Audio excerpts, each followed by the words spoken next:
এই দেশের মানুষ অনেক কিছু দেখেছে, কিন্তু জামাত ইসলামীকে এখনো দেখার সুযোগ পায়নি।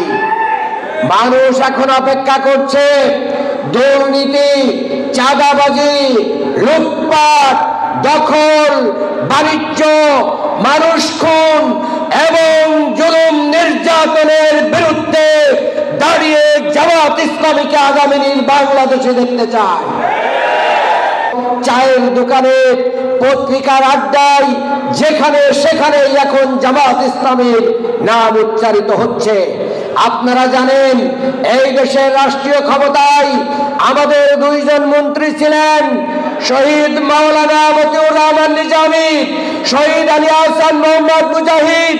তারা মন্ত্রণালয় চালিয়েছেন, 1 টাকার দুর্নীতি করেছেন। তার প্রমাণ কি বাংলাদেশের কোন মিডিয়া এবং সংস্থা দিতে পেরেছে?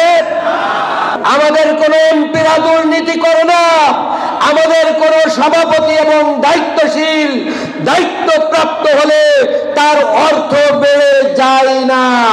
আমরা বলতে পারি আগামীর বাংলাদেশ জামাত ইসলামের হাতেই নিরাপদ। আরো একটি কথা বলতে চাই, বিশেষ করে যারা মুসলিম, ভিন্ন ধর্মের অধিকারী, তাদের উদ্দেশ্যে বলতে চাই, এই দেশে আপনাদের কোন ব্যবসা প্রতিষ্ঠান, বাড়িঘর এবং মন্দিরে জামাত ইসলামী সহ ইসলামপন্থী কোন লোক কোনদিন হামলা চালায় নাই।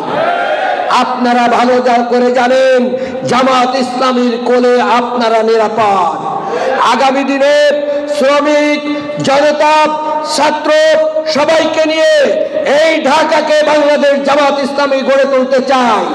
সেই জন্য আপনাদেরকে মাদক মুক্ত, সন্ত্রাস মুক্ত, চাঁদাবাজ মুক্ত, দখলদার মুক্ত বাংলাদেশ গড়ার জন্য এলাকাবাসীকে আমরা আহ্বান করব, জামাত ইসলামীর সাথে থাকুন। আপনি বাড়ি নির্মাণ করবেন, আপনার কোনো চাঁদা দেওয়া লাগবে না। আমি শ্রমিকদেরকে বলতে চাই, আপনারা ভ্যান নিয়ে দোকান করবেন, কোন ভাই ব্রাদারকে মাসিক, দৈনিক টাকা দেওয়া লাগবে না। আপনাদেরকে বলতে চাই, মাদক কারবারি, চোরা কারবারিদের স্থান ঢাকা শহরে থাকবে না ইনশাআল্লাহ।